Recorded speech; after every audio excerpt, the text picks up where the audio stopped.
steelworkers with this union is a close, very close relationship. We share members in some of the same industries like container and shipbuilding. We share jurisdiction with some employers who we have to take on together sometime, people like Harley Davidson. And the relationship that we have shared with the machinists and the steelworkers on the international front through Workers Uniting, our global union federation, I really feel as though the machinists and steelworkers are actually first cousins because of our long and sustaining relationship. And that's how come it's very special to me to have Steve Galloway, the General Vice President of the Machinists Union, with us today. Steve is the Vice President, and he's over the Midwest Territory, which is located in Joliet, Illinois, where the headquarters are at, but Steve represents machinists in the state of Illinois, Iowa, Indiana, Minnesota, Missouri, Nebraska, North Dakota, South Dakota, Wisconsin, and Upper Peninsula of Michigan. Steve is a trade unionist extraordinaire who lends his voice to the cause of workers' justice and human rights throughout our country. Brothers and sisters, let's welcome our friend, our brother. Welcome, Brother Steve Galloway from the Machinists Union. Thank you, Fred. Appreciate it, brother. Thank you, man. Appreciate it. Thank you. Good morning. Good morning. It's a pleasure to be here with you today, and as you heard in my introduction, I'm Steve Galloway, General Vice President of the Great Midwest Territory of the International Association of Machinists and Aerospace Workers. I want to thank President Cleola Brown and the entire APRI team for the invitation to be here today. As I look around this room, I'm really humbled to be surrounded by such an amazing group of activists. And I was really humbled by the youth. That's an amazing showing of youth to participate in APRI. Every one of you have dedicated yourselves wholeheartedly to the labor movement, and I know Cleola has. Your passion and commitment to helping others is truly inspiring. So thank you again for having me. Welcome to Minnesota. It's my hometown.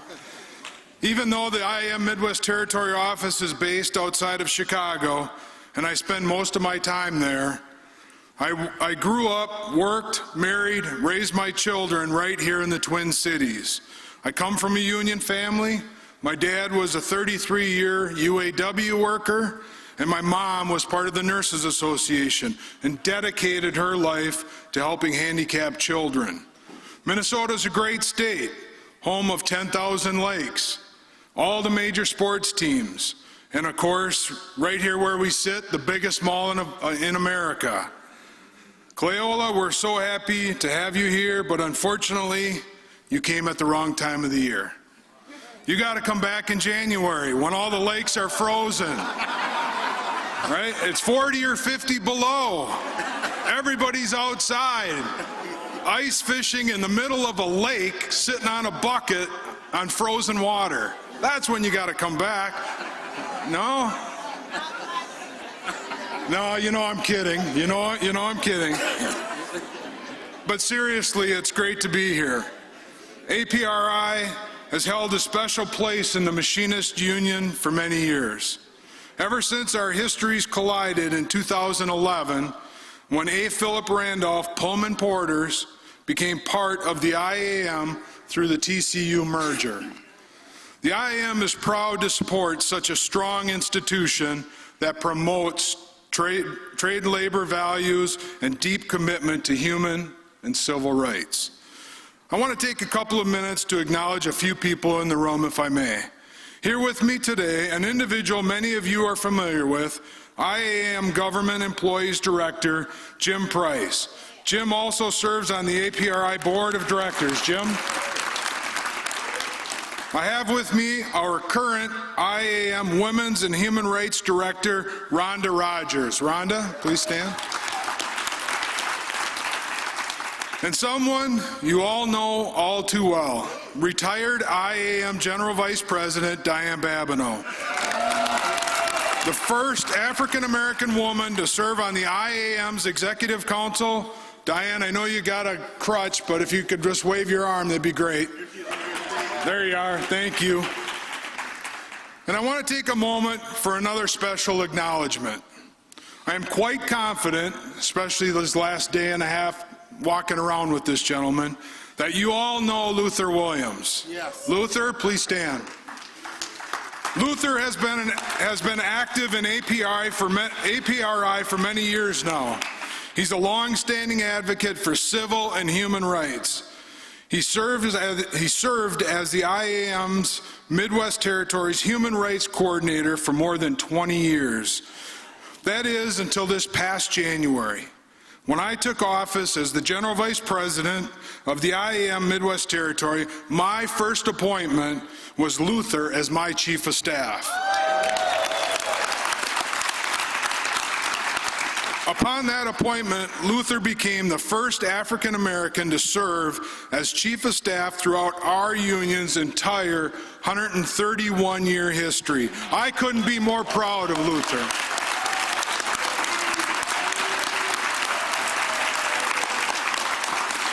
He's not only a dear friend of mine, but now he's my right hand, and I count on him every day. So thank you, Luther.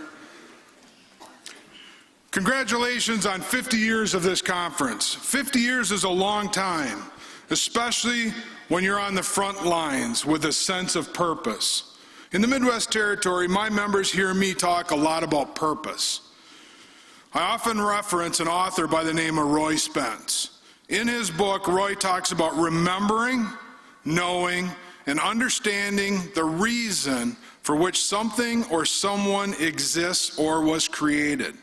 He talks about being intentional in every decision or action we take on the journey towards reaching our goal, never deviating or losing sight of what one has set out to achieve. Roy says, exploring and discovering one's purpose deserves just as much attention as strategy, execution, and innovation. So as I stand here today, I'm reminded of his words and the title of his most recent book. It's not what you sell, it's what you stand for. I think about what A. Philip Randolph and Bayard Rustin stood for. I think about their purpose. When they forged an alliance between the civil rights movement and the labor movement so many years ago, their vision of political freedom, social freedom, and economic justice for African Americans and working people of color. They brought us the March on Washington, were instrumental in the Voting Rights Act of 1965, groundbreaking accomplishments. That was their purpose. And here we are more than 50 years later with that racist, hate-mongering toddler in office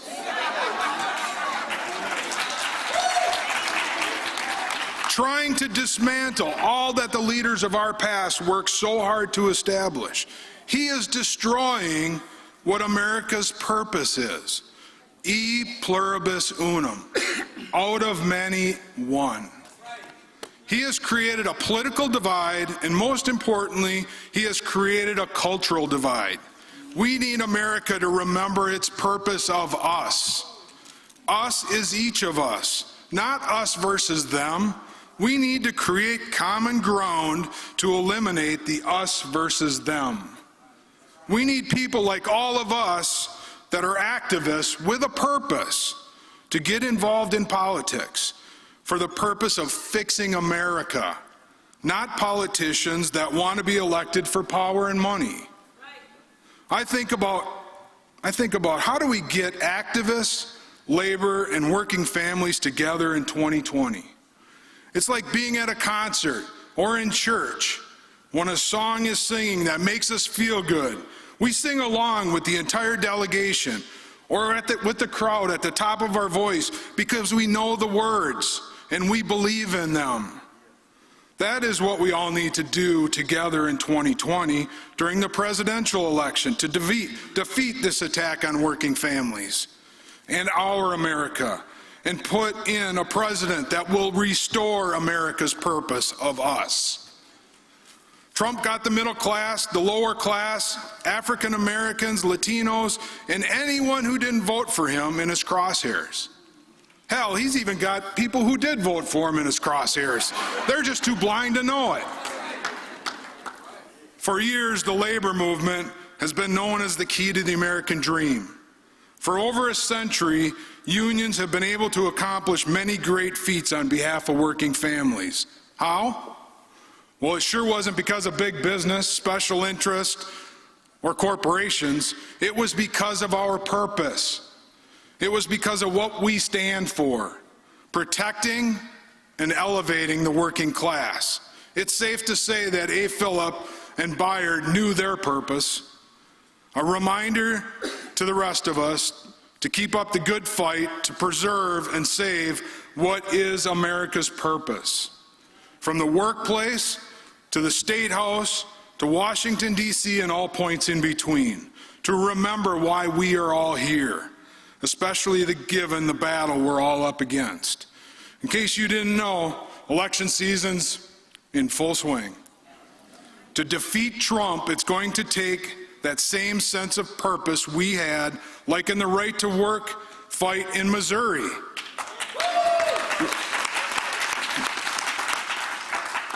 Right to work advocates just won't let up, will they? Well, neither will labor, because we're going to keep coming.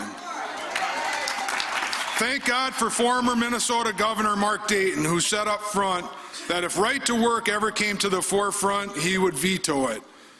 But when the fight against Proposition A came down to the ballot box last year in Missouri, labor, including the machinists, were right on the front line. Last time I counted, I think there's 20, 30, 40 presidential candidates right now throwing their name in the hat in the ring. Those candidates have already started calling the Machinists Union, looking for a leg up on who we're going to endorse in 2020. Well, if you haven't heard, our message to them is quite different than it has been in the past years. This year, our international president, Bob Martinez, announced for the first time in Machinist Union history, the entire membership is going to have a say in who the IAM endorses for president. The entire membership, everybody's going to have a vote. In many ways, as an organization, the Machinists have been revisiting our own purpose.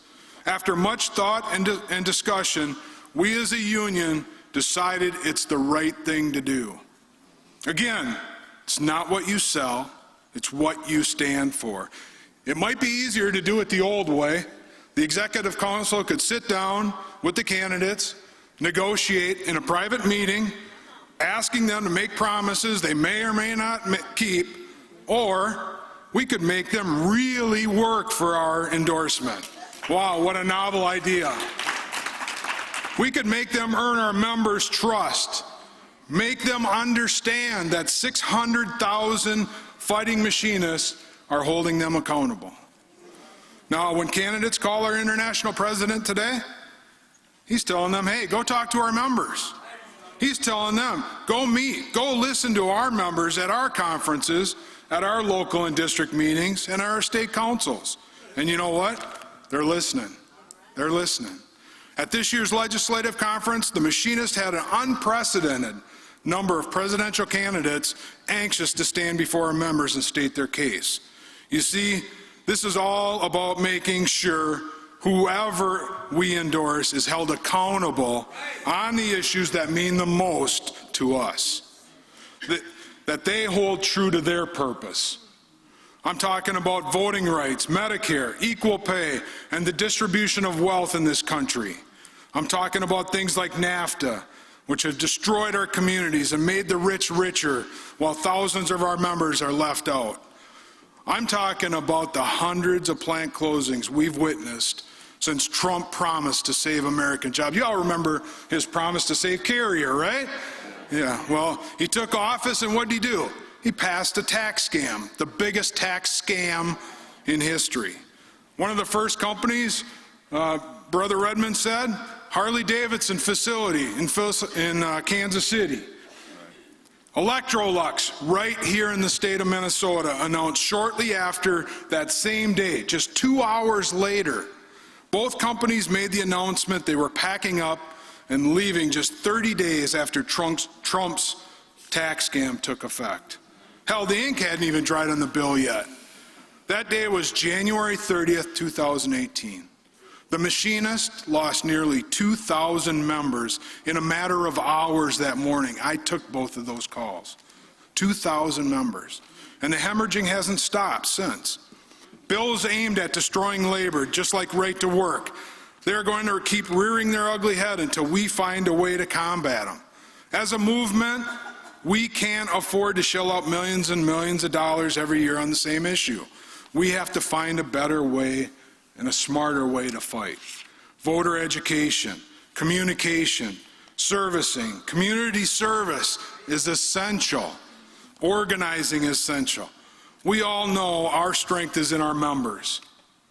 That's why we at the Machinists Union have made organizing our #1 priority. Thank you. We added more than 13,000 new Machinists Union members last year. #1 in the AFL-CIO. #1. But we're not going to rest. We cannot rest, and neither can you. Within each of our organizations, we need to organize thousands more just like us. After all, we are all just one economic downturn, one Trump appointment, one Trump tweet away from losing everything. We must continue to grow, and I know you know this, brothers and sisters, because our power depends on it.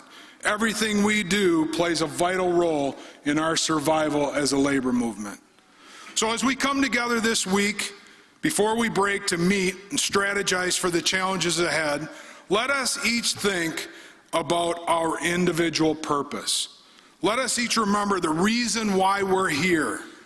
And as Roy says, be intentional in every decision or action we take on the journey towards reaching our goal.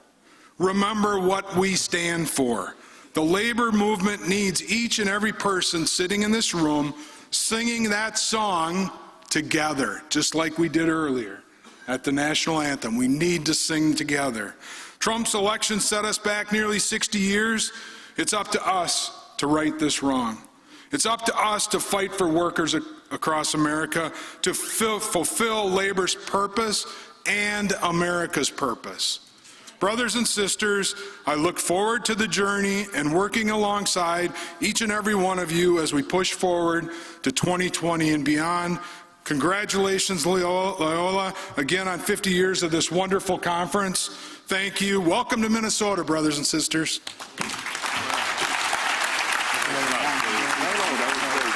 Appreciate it.